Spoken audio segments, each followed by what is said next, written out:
जय हिंद दोस्तों, मैं राजकुमार आप सभी का स्वागत करता हूं ज्ञानपीठ जीके पॉइंट के इस यूट्यूब चैनल पर।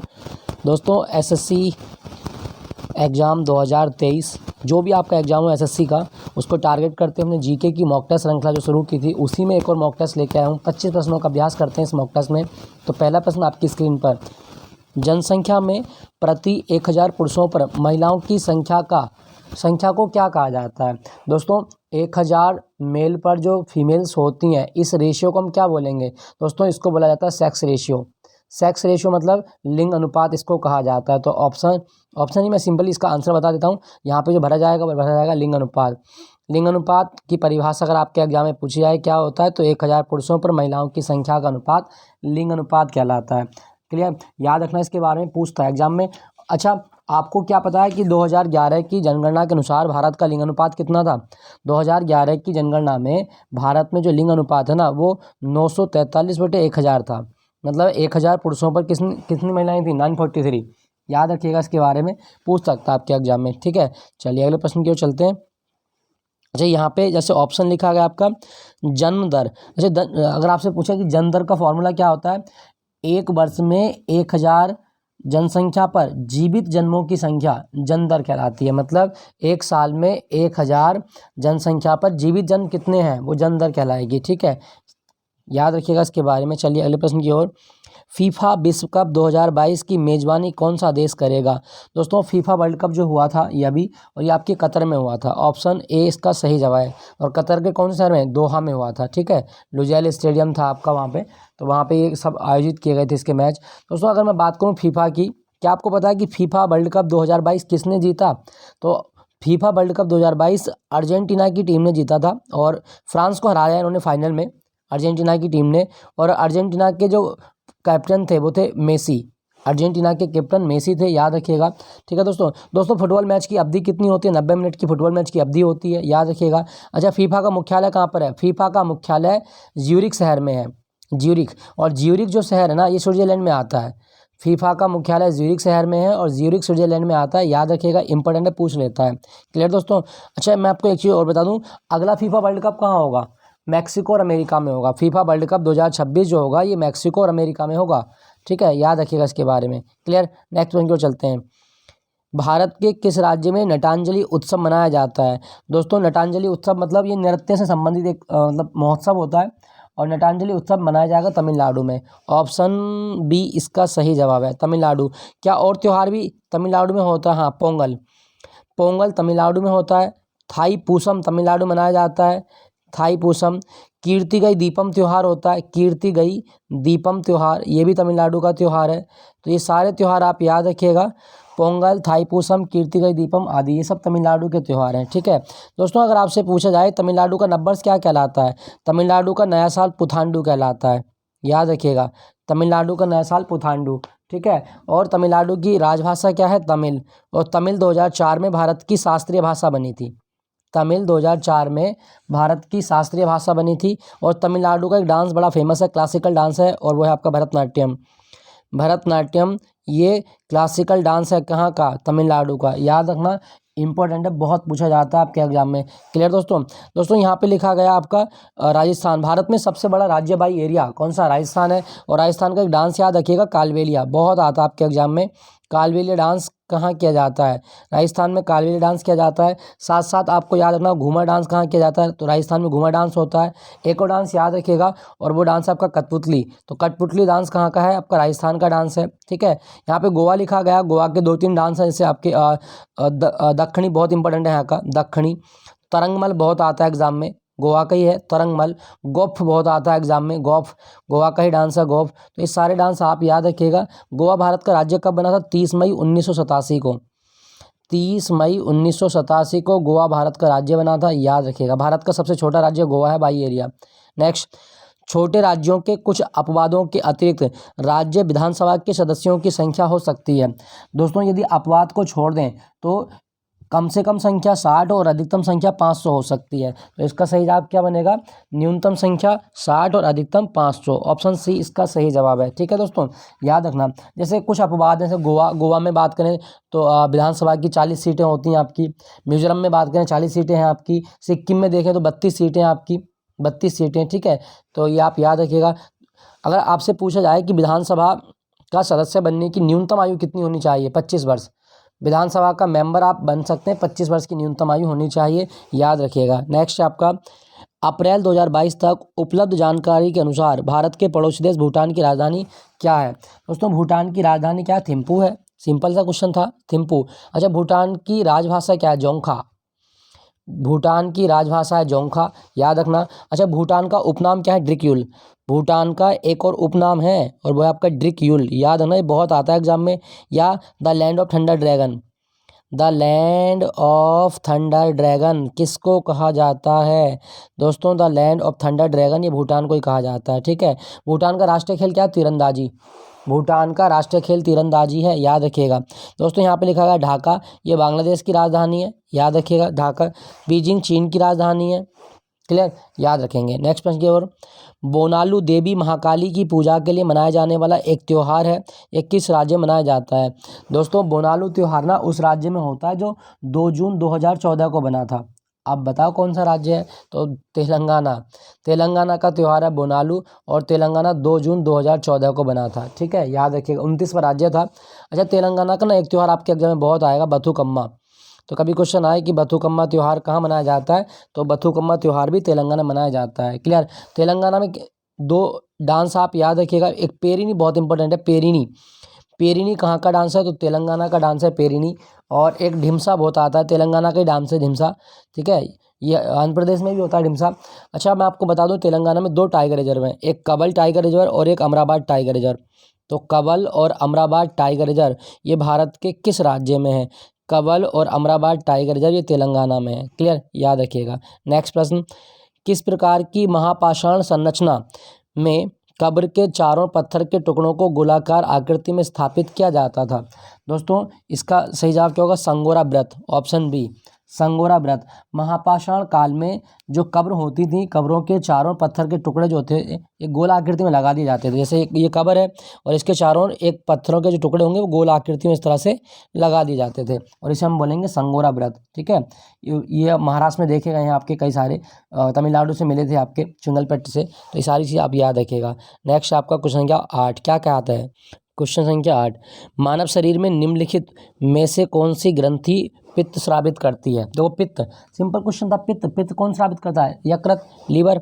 लीवर जो होता है ये पित्त स्रावित करता है। मानव शरीर की सबसे बड़ी ग्रंथि है लीवर, लार्जेस्ट ग्लैंड, और मैक्सिमम रीजनरेटिव पावर जो होती है वो लीवर में होती है। यूरिया का फॉर्मेशन कहाँ होता है, यूरिया संश्लेषण आपका लीवर में होता है, ठीक है, याद रखना। लीवर में कौन सी सेल्स होती हैं, हेपेटिक सेल्स होती हैं। लीवर में कौन सी सेल होती हैं, हेपेटिक सेल होती हैं, आप याद रखना, इंपॉर्टेंट है, पूछ लेता है, क्लियर दोस्तों मैं आपको एक चीज़ यहाँ और बता दूं, देखो यहाँ लिखा गया आपका अग्नाशय, मानव की मिक्स ग्लैंड है अग्नाशय, पैनक्रियाज जिसको बोला जाता है, ये मिक्स ग्लैंड होती है। और मैं आपको एक चीज़ बता दूं दोस्तों, जो अग्नाशय है ना, यहाँ से इंसुलिन भी निकलता है, अग्नाशय से इंसुलिन भी निकलता है, और इंसुलिन हार्मोन क्या करता है, इंसुलिन हार्मोन ग्लूकोज को ग्लाइकोजन में कन्वर्ट कर देता है। तो ये आप याद रखिएगा, पूछ सकता है आपके। दोस्तों यहाँ पे लिखा गया पीनियल ग्रंथि, मानव की तीसरी आंख किसे कहा जाता है, तो मानव की तीसरी आंख पीनियल ग्रंथि को कहा जाता है, और ये सबसे छोटी अंतःस्रावी ग्रंथि होती है, ठीक है। मेलाटोनिन का स्रावन इनसे होता है, ये आप याद रखिएगा, क्लियर दोस्तों। चलिए अगले प्रश्न की ओर। भारत में इनमें से किस संस्था द्वारा 1 रुपया के करेंसी नोट और सिक्के जारी किए जाते हैं। दोस्तों देखो 1 रुपये के नोट जारी करने का काम वित्त मंत्रालय का होता है, ऑप्शन बी इसका सही जवाब बनेगा, ठीक है। आरबीआई कभी भी 1 रुपये का नोट नहीं छाप सकता, क्योंकि ये जो 1 रुपये का नोट बनाने की जिम्मेदारी है ये भारत के वित्त मंत्रालय को है। और 1 रुपये के नोट पर किसके साइन होते हैं, वित्त सचिव के साइन होते हैं, ठीक है। अब आप कहोगे सर आरबीआई कितने से कितने तक का नोट छापेगा, तो आप याद रखिएगा 2 रुपये से लेकर 10,000 रुपये तक का नोट आरबीआई छाप सकता है। 2 रुपये से लेके 10,000 रुपये तक का नोट आरबीआई जो है आपका छाप सकता है, ये आप याद रखिएगा, क्लियर दोस्तों, याद रखेंगे। अच्छा यहाँ पे लिखा गया आपका इंपीरियल बैंक ऑफ इंडिया, क्या आपको पता है कि इंपीरियल बैंक ऑफ इंडिया कौन सा बैंक था। अगर आपसे पूछा जाए कि इंपीरियल बैंक ऑफ इंडिया ये कौन सा बैंक था, दोस्तों 1921 में इंपीरियल बैंक ऑफ इंडिया की स्थापना की गई, और आज के टाइम में इस बैंक को हम एसबीआई बोलते हैं। मतलब स्टेट बैंक ऑफ इंडिया का पुराना नाम क्या था, इंपीरियल बैंक ऑफ इंडिया था, ठीक है, याद रखिएगा दोस्तों। यहाँ पे लिखा गया आपका भारतीय औद्योगिक वित्त निगम, भारतीय औद्योगिक वित्त निगम कब बना था ये? तो ये बना था 1948 में, 1948 में बना था। ठीक है, वैसे ये बहुत कम आता है एग्जाम में, लेकिन ये इंपीरियल बैंक वाला क्वेश्चन बहुत पूछा है एग्जाम में। नेक्स्ट आपका, भारतीय संविधान में मौलिक अधिकारों के विचार को कहाँ से लिया गया है? फंडामेंटल राइट्स कहाँ से लिए गए हैं? दोस्तों मौलिक अधिकार लिए हैं हमने अमेरिका से, ऑप्शन बी इसका सही जवाब है। ठीक है, और राष्ट्रपति पर महाभियोग की प्रक्रिया कहाँ से ली गई है? अमेरिका से। प्रस्तावना का विचार कहाँ से लिया गया है? अमेरिका से। तो ये सारी चीज़ें आप याद रखिएगा। ठीक है दोस्तों यहाँ पे लिखा गया ब्रिटेन, ब्रिटेन से एकल नागरिकता की धारणा ली गई है। रिट वर्ड हमने ब्रिटेन से लिया है। पार्लियामेंट्री सिस्टम हमने ब्रिटेन से लिया है। ठीक है, तो ये सारी चीज़ें आप याद रखिएगा। ऑस्ट्रेलिया की बात करूँ तो समवर्ती सूची की अवधारणा ली है ऑस्ट्रेलिया से। और आयरलैंड से बात करूँ तो डीपीएसपी हमने आयरलैंड से लिए हैं। राष्ट्रपति के निर्वाचन की प्रणाली आयरलैंड से ली गई है। तो ये आप याद रखना इंपॉर्टेंट है। दोस्तों अगर आपसे पूछा जाए भारतीय संविधान दिवस कब होता है, तो भारत में संविधान दिवस होता है 26 नवंबर को। और भारत का संविधान किसने अपने हाथ से लिखा था? प्रेम बिहारी नारायण रायजादा। प्रेम बिहारी नारायण रायजादा, इस व्यक्ति ने भारत का संविधान अपने हाथ से लिखा है। और मैं आपको एक चीज़ बता दूं दोस्तों, संविधान जो भारत का है ये दुनिया का सबसे बड़ा लिखित संविधान माना जाता है, याद रखना। और भारत में जो संविधान है इसको बनने में कितना समय लगा था? 2 वर्ष 11 माह 18 दिन, 2 साल 11 माह 18 दिन इसमें लगे, और ये भी आप याद रखना। और एक चीज़ याद रखिएगा कि संविधान का शुभंकर क्या था? हमारे संविधान का शुभंकर हाथी था, याद रखेंगे इसके बारे में, इंपॉर्टेंट पूछ लेता है। क्लियर, नेक्स्ट पंक्ति और चलते हैं। क्वेश्चन संख्या 11 क्या कहता है? सतरिया किस भारतीय राज्य का शास्त्रीय नृत्य है? दोस्तों सतरिया है असम का, ऑप्शन ए इसका सही जवाब है। ठीक है, वर्ष 2000 में सतरिया डांस को क्लासिकल डांस का दर्जा दिया गया था साहित्य नाटक अकादमी द्वारा। तो भारत में कितने क्लासिकल डांस हैं? 8 हैं। ठीक है दोस्तों याद रखिएगा, जिसमें आपका कुचिपुड़ी है आंध्र प्रदेश का, और उसके बाद में कथकली मोहिनीअट्टम दोनों केरल के हैं। ये आप याद रखिएगा। असम की बात हो रही है ना, तो असम का एक डांस और याद है, तबल चोंगली। ये बहुत इंपॉर्टेंट है, आजकल बहुत पूछता है इसको। तबल चोंगली कहाँ का डांस है? असम का ही डांस है। बिहू बहुत आता है एग्जाम में, बिहू कहाँ का डांस है? असम का ही डांस है बिहू। खेल गोपाल पूछता है एग्जाम में, खेल गोपाल कहाँ का डांस है? तो असम का ही डांस है, याद रखिएगा। झूमुर, चाय के बागानों में जो काम करने वाली महिलाएं हैं ये झूमुर करती हैं, असम में ही करती हैं, याद रखिएगा। दोस्तों यहाँ पे लिखा गया कर्नाटक, कर्नाटक का डांस याद रखेंगे यक्षगान, बहुत इंपॉर्टेंट है यक्षगान, यक्षगान है। उसके बाद में ढोलू कुनीथा कर्नाटक का ही डांस है, ढोलू कुनीथा। बीरागा से पूछता है एग्जाम में, बीरागा से कहाँ का डांस है? और कमसाले, कमसाले बहुत आता है एग्जाम में, कमसाले कहाँ का डांस है? तो कर्नाटक का ही डांस है कमसाले। ठीक है दोस्तों, यहाँ पे लिखा गया आपका मणिपुर, मणिपुर की बात करूँ तो मणिपुर का मणिपुरी डांस है। अच्छा मणिपुर की ना एक झील याद रखिएगा, लोकटक झील, लोकटक झील ये कहाँ पर है? लोकटक झील दोस्तों ये मणिपुर में है। और यहाँ इस झील पर तैरता नेशनल पार्क, दुनिया का एकमात्र floating national park Keibul Lamjao है मणिपुर में। तो कैबुल लामजाओ मणिपुर में नेशनल पार्क है, याद रखिएगा। मणिपुर की स्थापना दिवस पूछेगा तो मणिपुर 21 जनवरी 1972 को बना था, 21 जनवरी 1972 को। ठीक है याद रखिएगा। और जगोई, जगोई नृत्य कहाँ का आपका? जगोई आपका मणिपुर का ही नृत्य है, याद रखना इसके बारे में। केरल की बात करूँ तो केरल में मोहिनीअट्टम और कथकली 2 क्लासिकल डांस हैं। बाकी कली वाले कोई भी डांस है वो सारे आपके केरल के होते हैं, जैसे आपके कथकली, मरगम कली, पुली कली, परिचा कली, पोल कली, कोल कली, ये सारे कली वाले आपके केरल के हैं। हाँ केरल से एक चीज़ ये याद रखिएगा कि थय्यम कहाँ का डांस है? तो थय्यम जो डांस है आपका केरल का। अलेल्ला कराड़ी बहुत इंपॉर्टेंट है, अलेल्ला कराड़ी ये काफ़ी आता है एग्जाम में। अलेल्ला कराड़ी कहाँ का डांस है? तो ये आपका केरल का ही डांस है अलेल्ला कराड़ी। अच्छा अगर क्वेश्चन आए कि भारत में सबसे ज़्यादा रबर कहाँ होती है? सबसे ज़्यादा प्राकृतिक रबर केरल में होती है। और केरल का नया साल क्या होता है? विशु, केरल का नया साल विशु है। केरल की राजभाषा मलयालम है। ठीक है, केरल का एक शहर आपका कोचीन, कोचीन, कोचीन को अरब सागर की रानी कहा जाता है, याद रखिएगा। भारत में सबसे ज़्यादा लिंग अनुपात 2011 की जनगणना के अनुसार केरल का है। सबसे ज़्यादा साक्षरता दर वो केरल की है 93.8%, याद रखिएगा। नेक्स्ट आपका अगला क्वेश्चन, तो आपसे क्वेश्चन पूछा गया था सतरिया, सतरिया असम का डांस है और ये शंकरदेव ने शुरू किया था। नेक्स्ट, भारत में निम्नलिखित कौन सी नदी बंगाल की खाड़ी में गिरती है? तो इनमें से कौन सी नदी है? गोदावरी, ऑप्शन ए इसका सही जवाब है। गोदावरी नदी जो है ये बंगाल की खाड़ी में गिरती है। अच्छा गोदावरी का उद्गम कहाँ से होता है? दोस्तों गोदावरी नदी का उद्गम नासिक से होता है, और नासिक में जगह है त्र्यंबकेश्वर। तो त्र्यंबकेश्वर से निकलती है आपकी गोदावरी नदी, और इसकी लंबाई 1465 किलोमीटर है। साउथ इंडिया की सबसे लंबी रिवर कौन सी है? वो गोदावरी नदी है। इसको साउथ इंडिया में मतलब दक्षिणी गंगा भी कहा जाता है। दक्षिणी गंगा या बूढ़ी गंगा किसको कहा गया है? गोदावरी को कहा जाता है। ठीक है, और गोदावरी पे ना एक बांध भी है महाराष्ट्र में, जायकवाड़ी बांध। तो जायकवाड़ी बांध ये महाराष्ट्र में है, किस नदी पर? गोदावरी नदी पर। ठीक है। अच्छा दोस्तों, यहाँ पे लिखा गया आपका माही नदी। कौन सी नदी कर्क रेखा को 2 बार काटती है? तो माही नदी कर्क रेखा को 2 बार काटती है। नर्मदा नदी ये अमरकंटक से निकलती है मध्य प्रदेश में, याद रखिएगा। रिफ्ट वैली का पार्ट बनाती है। विंध्य, ये विंध्य श्रेणी है और ये सतपुड़ा की श्रेणी है। तो विंध्य और सतपुड़ा के बीच में बहने वाली नदी कौन सी है? नर्मदा नदी। ठीक है, भ्रंश घाटी में बहती है। और एक झरना है आपका धुआंधार जलप्रपात, उसका निर्माण करती है जबलपुर में धुआंधार जलप्रपात। और नर्मदा नदी जो है ना, ये पश्चिम की ओर बहने वाली भारत की सबसे लंबी नदी है। ये पश्चिम मान लें हम भारत में, तो ये अमरकंटक से निकल के इधर जाती है आपकी, इधर यहाँ आके गिरेगी आपकी, और ये आपकी खंबात की खाड़ी में गिरती है। मतलब पश्चिम की ओर बहने वाली सबसे लंबी नदी नर्मदा नदी है। ठीक है, याद रखिएगा। चलिए अगले प्रश्न की ओर चलते हैं।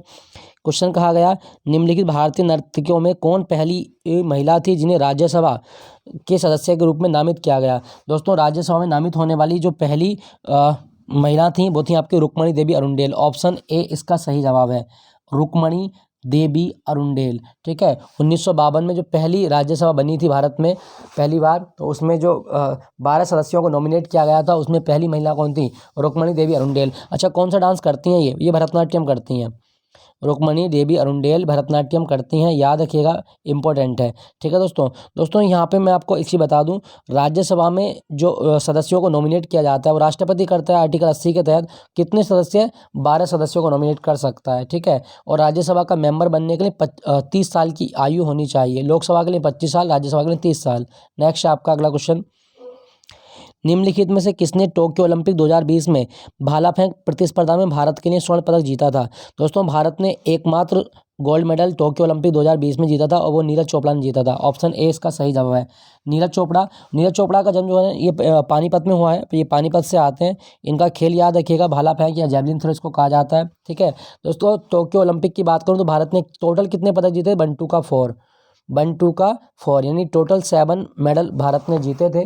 ठीक है, और अगर आपसे पूछा जाए कि टोक्यो ओलंपिक जो था इसका शुभंकर क्या था? इसका शुभंकर था मिराइटोवा। ठीक है, याद रखिएगा, मिराइटोवा। नेक्स्ट मैं आपको एक चीज़ बता दूं दोस्तों, देखो ओलंपिक दिवस कब होता है? 23 जून को ओलंपिक दिवस होता है। और अंतर्राष्ट्रीय ओलंपिक कमेटी का मुख्यालय कहाँ पर है? तो ये आपका लॉज़ेन में है, अंतर्राष्ट्रीय ओलंपिक समिति लॉज़ेन। नेक्स्ट प्रश्न की ओर चलते हैं। कहा गया है गैस में सभी निर्जीव घटक शामिल होते हैं, जैसे हवा, बादल, धूल, भूमि, पहाड़, नदियाँ, तापमान, आर्द्रता, जलवाष्प, रेत आदि। दोस्तों, जिनमें जीवन नहीं होता अर्थात जो निर्जीव घटक होते हैं ना, उनको अजैविक कहा जाता है, अजैविक वातावरण। ऑप्शन बी इसका सही जवाब होगा। ठीक है, अजैविक। अगर जैविक होता तो जैविक में लाइफ होती है। क्लियर। नेक्स्ट प्रश्न की ओर चलते हैं। निम्नलिखित में से किस तत्व की परमाणु त्रिज्या सबसे अधिक है? दोस्तों, परमाणु त्रिज्या सबसे अधिक किसकी है? लिथियम की। ऑप्शन ए इसका सही जवाब है, लिथियम की परमाणु त्रिज्या सबसे अधिक है। सबसे हल्की प्रकृति होती है लिथियम की। ठीक है, अक्रिय गैस की तरह व्यवहार करता है, तो ये आप याद रखिएगा। दोस्तों, एक चीज़ मैं आपको बता दूं, जो हमारी मोबाइल की बैटरी होती है ना, मोबाइल की बैटरी, उसमें हम क्या मिलाते हैं? इसमें उच्च क्वालिटी की जो बैटरी होती है ना, लिथियम मिलाया जाता है। क्लियर दोस्तों, याद रखिएगा। अच्छा, यहाँ लिखा गया है नाइट्रोजन जो होता है ना, ये जो चिप्स की पैकेट होती हैं, चिप्स की पैकेटों में नाइट्रोजन गैस भरी जाता है। जैसे लेस का या कुरकुरे का पैकेट है, तो उसमें प्रिजर्वेटिव के रूप में किसका यूज करते हैं? नाइट्रोजन का यूज करते हैं। कार्बन की वैलेंसी याद रखिएगा 4 होती है। नेक्स्ट आपका अगला क्वेश्चन संख्या 17। वर्ष 2021 में आईसीसी T20 पुरुष विश्व कप में खेले गए मैचों की मेजबानी किसने की थी? तो इसका सही जवाब क्या होगा दोस्तों? 2021 में जो T20 वर्ल्ड कप की मेजबानी हुई थी ना, वो यूएई में हुई थी और ओमान में हुई थी। संयुक्त अरब अमीरात और ओमान की राजधानी मस्कट है, और संयुक्त अरब अमीरात की राजधानी क्या है आपकी? अबू धाबी, याद रखिएगा। ठीक है, अबू धाबी ये इसकी राजधानी है। दोस्तों, यहाँ पे मैं आपको एक चीज़ बता दूं, देखो यहाँ लिखा गया है इथोपिया की राजधानी है आदिस अबाबा। क्लियर। और इसकी मुद्रा बहुत इंपॉर्टेंट है सर, ये रट लेना या स्क्रीनशॉट लेके बाद में कहीं लिख लेना, बिर। इथोपिया की मुद्रा क्या है? बिर है। बाकी मिस्र की राजधानी काहिरा है, जिसको कैरो भी बोलते हैं। नील नदी का वरदान मिस्र को कहा जाता है। और भारत की सेना ने मिस्र के साथ अभी युद्धाभ्यास किया था साइक्लोन बन। तो साइक्लोन बन युद्धाभ्यास किसके साथ करा था हमने? मिस्र के साथ किया था। ठीक है दोस्तों, यहाँ पे मैं आपको एक क्वेश्चन पूछता हूँ। क्वेश्चन बताइएगा, भारत में ब्रेबॉन स्टेडियम किस शहर में है? भारत में ब्रेबॉन स्टेडियम ये किस शहर में है? कमेंट में लिख के बताइएगा। ठीक है, चलिए अगले प्रश्न की ओर चलते हैं। क्वेश्चन संख्या 18 क्या कहता है? समुद्री जल के ऊपरी लगभग ऊर्ध्वाधर उठे भाग को क्या कहा जाता है? दोस्तों, समुद्री जल के ऊर्ध्वाधर उठे हुए भाग को समुद्र भृगु कहा जाता है। सी फलक या सी क्लिफ इसको कहा जाता है। ऑप्शन सी इसका सही जवाब है। ठीक है दोस्तों, अगर आपसे पूछा जाए कि भारत में राष्ट्रीय समुद्री दिवस कब होता है, तो अभी जो 5 अप्रैल आएगा ना, इसमें हम मनाएंगे राष्ट्रीय समुद्री दिवस, याद रखिएगा। अच्छा, भारत में मुख्य भूमि की समुद्री सीमा कितनी है? दोस्तों, ये जो प्रायद्वीपीय भारत है, ये मुख्य भूमि की जो समुद्री सीमा है, इसकी लंबाई कितनी है? 6100 किलोमीटर। लेकिन टोटल कितनी है? 7516.6 किलोमीटर, जिसमें आपकी लक्षद्वीप और अंडमान दोनों शामिल हैं। नेक्स्ट आपका, पंडित रविशंकर को वर्ष 1967 में किस एल्बम के लिए ग्रैमी अवार्ड प्राप्त हुआ है? दोस्तों, सबसे पहला तो आप याद रखिएगा कि ग्रैमी अवार्ड जो है ये संगीत के लिए दिया जाता है। अभी रिकी केज को मिला है ये। ठीक है, तो किस एल्बम के लिए मिला था? तो इनकी एल्बम का नाम है West meets East. West meets East, Pandit Ravishankar. अच्छा, कौन सा वाद्य यंत्र बजाते हैं? सितार वादन करते हैं। याद रखिएगा, सितार वादन के लिए जाने जाते हैं पंडित रविशंकर। क्या आपको पंडित रविशंकर की आत्मकथा का नाम पता है? My life my music. My life my music किसकी आत्मकथा है? तो पंडित रविशंकर की आत्मकथा है माई लाइफ माई म्यूजिक। ठीक है, ये दोस्तों ये रविशंकर हैं। एक आपके पंडित शिव कुमार भी हैं, उनका एक नाम बहुत आता है एग्जाम में, पंडित शिव कुमार। तो पंडित शिव कुमार जम्मू कश्मीर से आते हैं और ये संतूर वादन करते हैं। याद रखिएगा, बहुत एग्जाम में क्वेश्चन आता है ये संतूर वादन वाला क्वेश्चन कि शिव कुमार शर्मा कौन सा वाद्य यंत्र बजाते हैं? संतूर बजाते हैं। ठीक है, तो ये आप याद रखिएगा। पंडित रविशंकर की एल्बम का नाम है वेस्ट मीट्स ईस्ट। नेक्स्ट प्रश्न की ओर चलते हैं। नेक्स्ट है आपका क्वेश्चन संख्या 20, अकबर का राजस्व मंत्री कौन था? Option B Todarmal. अकबर का जो राजस्व मंत्री है वो टोडरमल है, याद रखिएगा। दोस्तों, टोडरमल का जन्म उत्तर प्रदेश में हुआ था, सीतापुर में। तो कभी क्वेश्चन आए कि उत्तर प्रदेश के कौन से जिले में टोडरमल का जन्म हुआ, जवाब होगा सीतापुर में। दोस्तों, अकबर जो है ये मुगल वंश का तीसरा राजा है और इसने पानीपत के दूसरे युद्ध में, मतलब पानीपत का दूसरा युद्ध लड़ा। इसके नेतृत्व में मुगल सेना ने, हालांकि इसने नहीं लड़ा था, मुगल सेना का नेतृत्व बैरम खान ने किया था।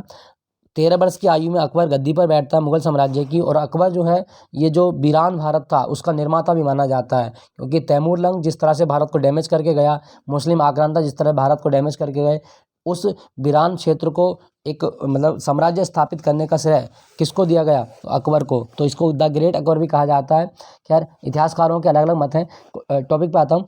अगर आपसे पूछे कि दीन ए इलाही धर्म किसने चलाया था? दोस्तों, दीन ए इलाही धर्म जो चलाया था ये अकबर की देन है, और ये 1582 ईस्वी में शुरू किया गया था। ठीक है, याद रखिएगा। दोस्तों, यहाँ पे लिखा गया बीरबल। क्या आपको पता है कि बीरबल का असली नाम महेश दास है? बीरबल का असली नाम महेश दास है, और बीरबल का जन्म जो है ये जालौन में हुआ था। जालौन ये यूपी का एक शहर है, याद रखिएगा। इसके बारे में पूछ सकता है आपके एग्जाम में। क्लियर। तानसेन ये अकबर के संगीतकार हैं, दरबार में रहते हैं उनके, याद रखिएगा। क्लियर। चलिए अगले प्रश्न की ओर चलते हैं।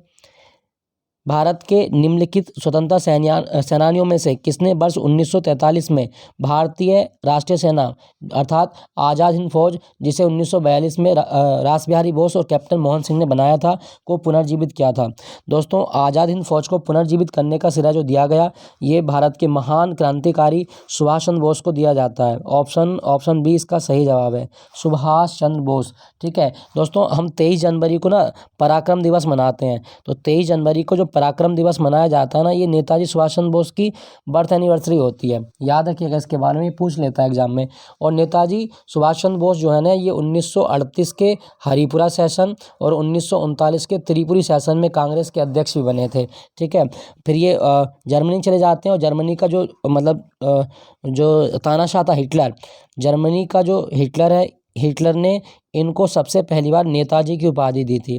तो ये भी आप याद रखिएगा, सुभाष चंद्र बोस को नेताजी की उपाधि किसने दी थी? तो हिटलर ने दी थी। क्लियर दोस्तों, यहाँ पे मैं आपको एक चीज़ और बता दूं। अगर आपसे पूछा जाए कि नेताजी सुभाष चंद्र बोस की आत्मकथा का नाम क्या है, an Indian struggle, an Indian struggle, ये नेताजी सुभाष चंद्र बोस की आत्मकथा का नाम है, याद रखिएगा, ये पूछ सकता है आपके एग्जाम में। अच्छा, सुभाष चंद्र बोस के राजनीतिक गुरु कौन है? चित्तरंजन दास। सुभाष चंद्र बोस के गुरु किसको माना गया है? तो इन्होंने अपना गुरु माना था चित्तरंजन दास को, याद रखिएगा, इंपॉर्टेंट है, पूछा जाता है। क्या आपको पता है कि सुभाष चंद्र बोस द्वीप भी है? तो सुभाष चंद्र बोस द्वीप है अंडमान निकोबार में। सुभाष चंद्र बोस द्वीप अंडमान निकोबार में है, याद रखिएगा, इंपॉर्टेंट है, पूछ लेता है। और सुभाष चंद्र बोस हवाई अड्डा कलकत्ता में है, हवाई अड्डा कलकत्ता में, द्वीप अंडमान निकोबार में। ठीक है दोस्तों, यहाँ पे लिखा गया आपका भगत सिंह। भगत सिंह की आत्मकथा है why I am atheist, why I am atheist, याद रखिएगा, ये पूछ सकता है। अच्छा, चंडीगढ़ का जो हवाई अड्डा है ना, इसका नाम भगत सिंह के नाम पर रख दिया है। भगत सिंह ने अभिनव भारत समाज की स्थापना भी की थी, सॉरी अभिनव नहीं, नौजवान भारत सभा। तो नौजवान भारत सभा की स्थापना किसने की? नौजवान भारत सभा की स्थापना की थी भगत सिंह ने, याद रखिएगा, इंपॉर्टेंट पूछा जाता है। दोस्तों यहाँ पे मैं आपको एक चीज़ और बता दूं, देखो यहाँ महात्मा गांधी लिखा गया है, इनकी आत्मकथा का नाम है my experiment with truth, my experiment with truth, याद रखिएगा, पूछ सकता है। माई एक्सपेरिमेंट विद ट्रुथ किसकी आत्मकथा है? महात्मा गांधी। दोस्तों क्या आपको पता है कि महात्मा गांधी की हत्या कब की गई थी? अभी 30 जनवरी 1948 को जो महात्मा गांधी की हत्या हुई थी, उसके लिए शहादत दिवस मनाया गया था। तो 30 जनवरी 1948, क्लियर, याद रखिएगा। नेक्स्ट में क्यों चलते हैं, तो आज़ाद हिंद फौज से कौन जुड़ा हुआ है? नेताजी सुभाष चंद्र। Option B. अल्लूरी सीताराम राजू भारत के किस राज्य के स्वतंत्रता सेनानी थे? ऑप्शन सी, आंध्र प्रदेश के थे। अल्लूरी सीताराम राजू ये आंध्र प्रदेश के थे। रंपा विद्रोह आप सुनेंगे कभी इतिहास में, तो रंपा विद्रोह के नायक माने जाते हैं। और अल्लूरी सीताराम राजू के ऊपर अब एक मूवी बनी है RRR, ठीक है, कोमाराम भीम और अल्लूरी सीताराम राजू के ऊपर जो कहानी है, उस फिल्म को दिखाया गया है आपका फिल्म RRR में, ठीक है, याद रखिएगा इसके बारे में। चलिए अगले प्रश्न की। अच्छा, यहाँ पे ना मैं आपको एक चीज़ बता दूं, भारत में भाषा के आधार पर पहला राज्य कौन सा था? आंध्र प्रदेश। 1 अक्टूबर 1953 में भाषा के आधार पर जो राज्य बना वो आंध्र प्रदेश है। और आंध्र प्रदेश की नई राजधानी विशाखापत्तनम होगी। आंध्र प्रदेश की नई राजधानी विशाखापत्तनम होगी। वहाँ के मुख्यमंत्री की घोषणा की है कि इसकी हम जो नई राजधानी बनाएंगे वो विशाखापत्तनम बनाएंगे, ठीक है दोस्तों। आंध्र प्रदेश का ना एक गांव है कुचिपुड़ी, कृष्णा जिले में आता है, तो ये आप याद रखिएगा, कुचिपुड़ी डांस है, तो कुचिपुड़ी डांस आंध्र प्रदेश का है। घंटा मर्दाला कहाँ का डांस है? घंटा मर्दाला आंध्र प्रदेश का ही डांस है, ठीक है। अच्छा, आंध्र प्रदेश में ना एक शहर है आपका नेल्लौर। नेल्लौर शहर को भारत में झींगे की राजधानी कहा जाता है। भारत में झींगे की राजधानी किसे कहा गया है? तो भारत में झींगे की राजधानी कहा गया नेल्लौर को, ये आंध्र प्रदेश में आता है, ठीक है, याद रखिएगा। नेक्स्ट प्रश्न है आपका, जगन्नाथ स्मार्ट टाउनशिप योजना भारत के किस राज्य द्वारा शुरू की गई है? दोस्तों जगन्नाथ स्मार्ट टाउनशिप योजना जो भारत में शुरू की गई है, ये आंध्र प्रदेश की योजना है। ऑप्शन ए, क्योंकि जगन्नाथ स्मार्ट जगनमोहन रेड्डी की योजना है, ठीक है, याद रखिएगा इसके बारे में। क्या होता है इसमें कि टाउनशिप योजना है, भूखंडों के लिए आवेदन कर सकते हैं आप, किस्त ले सकते हैं, ठीक है। अच्छा, यहाँ पे मैं आपको एक चीज़ बता दूँ, यहाँ पे लिखा गया आपका उड़ीसा। उड़ीसा कब बना था? तो 1 अप्रैल 1936 को उड़ीसा बना था। 1 अप्रैल 1936 को उड़ीसा की स्थापना की गई है, याद रखना। अच्छा, यहाँ पे एक चीज़ और याद रखिएगा, जो आंध्र प्रदेश है ना, आंध्र प्रदेश में नागार्जुन टाइगर रिजर्व भी है। Nagarjuna Srisailam tiger reserve, ये भारत के किस राज्य में है? तो ये आपका आंध्र प्रदेश में है, ठीक है, याद रखिएगा। और भारत में सबसे ज़्यादा अभ्रक कहाँ से निकलती है? भारत का सबसे ज़्यादा अभ्रक उत्पादन करने वाला राज्य आंध्र प्रदेश है। अच्छा, एक चीज़ यहाँ पे और याद रखिएगा, पंजाब का एक डांस है भांगड़ा। यहाँ ऑप्शन में जो पंजाब है, भांगड़ा और गिद्दा। भांगड़ा और गिद्दा कहाँ के डांस हैं? तो जवाब होगा आपका पंजाब के। और पंजाब में ना एक कढ़ाई की जाती है फुलकारी, तो फुलकारी कढ़ाई कहाँ होती है आपकी? पंजाब में होती है, ठीक है। और यहाँ पे लिखा गया मध्य प्रदेश। मध्य प्रदेश दोस्तों, मध्य प्रदेश का एक नेशनल पार्क याद रखिएगा, कूनो नेशनल पार्क, ये श्योपुर ज़िले में आता है। और कूनो नेशनल पार्क में ना एक चीता थी, शायद रात उसको मतलब एक्सपायर हो गई है, वो डेथ हो गई उसकी। उसका नाम था आपका साशा नाम की जो चीता थी, वो किडनी रीनल इन्फेक्शन के कारण उसकी डेथ हो गई है। तो भारत में कूनो नेशनल पार्क में चीते बसाए गए हैं, ये मध्य प्रदेश में, याद रखिएगा। नेक्स्ट आपका सुंदरी वृक्ष कहाँ पाए जाते हैं? दोस्तों सुंदरी के वृक्ष जो होते हैं ना, मैंग्रोव वनस्पति होती है। और ये जो वन पाए जाते हैं दुनिया में सबसे ज़्यादा, वो गंगा ब्रह्मपुत्र के डेल्टा में पाए जाते हैं। गंगा ब्रह्मपुत्र का जो डेल्टा है वो सुंदरबन के नाम से फेमस है। क्यों? क्योंकि सुंदरी के वृक्ष पाए जाते हैं। और सुंदरी के वृक्ष जो होते हैं ना, ये मैंग्रोव होते हैं। मैंग्रोव का मतलब है कि ये दलदल वाले क्षेत्र में या खारे पानी में उग सकते हैं। दोस्तों क्या आपको पता है कि जो बजट है हमारा 2023-24 वाला, इसमें एक योजना है मिष्टी योजना। ये मिष्टी योजना किससे संबंधित है दोस्तों, ये क्वेश्चन आएगा आपके एग्जाम में, तो आप याद रखिएगा कि बजट 2023-24 में जो मिष्टी योजना भारत सरकार ने शुरू की है, ये मैंग्रोव वनस्पति के लिए है। याद रखना, इंपॉर्टेंट है, पूछा जाता है। अच्छा, यहाँ पे लिखा गया महानदी डेल्टा। क्या आपको पता है कि महानदी का डेल्टा किस राज्य में बनता है? महानदी का डेल्टा उड़ीसा में बनता है और महानदी डेल्टा पर एक झील का निर्माण होता है। कौन सी झील है? चिल्का झील। तो चिल्का झील ये महानदी डेल्टा पर स्थित है, याद रखिएगा, इंपॉर्टेंट है। नेक्स्ट है आपका गॉन गर्ल नामक पुस्तक के लेखक कौन है? गॉन गर्ल पुस्तक जो लिखी है दोस्तों, ये लिखी है गिलियन फ्लिन ने। ऑप्शन बी इसका सही जवाब है, ठीक है, याद रखिएगा। अच्छा, डेमन गुलगट की पुस्तक है द प्रॉमिस, इसको मैन बुकर मिल चुका है, याद रखना इसके बारे में। तो दोस्तों ये था आज का मॉक टेस्ट। आई होप ये सेशन आपको अच्छा लगा होगा। अच्छा लगे तो एक लाइक ज़रूर कीजिएगा।